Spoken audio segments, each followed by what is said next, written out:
இல்லை சார், நீங்கள் என்னன்னு கேட்டிங்கன்னா, ஜெயலலிதா அம்மா மக்களால் தேர்ந்தெடுக்கப்பட்டாங்க. அவர் வந்து களத்தில் இறங்கல, வரும்போதே பொது தேர்தல் வரும்போது நான் நடக்க போகிறேன், களத்தில் நிற்க போகிறேன்றார். அதுக்கு நடுவில் பொது தேர்தலும் வரல தமிழ்நாட்டில். நீங்கள் இன்னும் பார்த்தீங்கன்னா, விஜய் வந்து பார்த்தீங்கன்னா, தமிழ்நாட்டு மக்களோட நாடி திருப்பி ஜல்லிக்கட்டு வேணும்னு போராடினாங்க.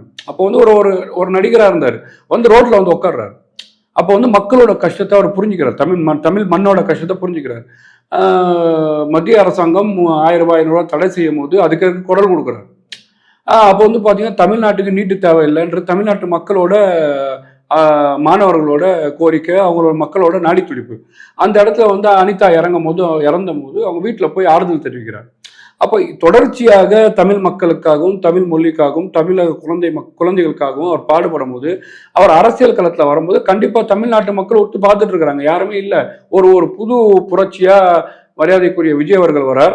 அவர் வரும்போது நம்மளுக்கு நல்லது செய்வான்ற நம்பிக்கை இருக்கு, மக்கள் வந்து கூடுறான். இப்போ வந்து பார்த்தீங்கன்னா, எங்க கிரவுண்ட் ரியாலிட்டியில எங்க போனாலும் கேட்டீங்கன்னா, அதிமுகன்ற வார்த்தையே இல்லாம போச்சு.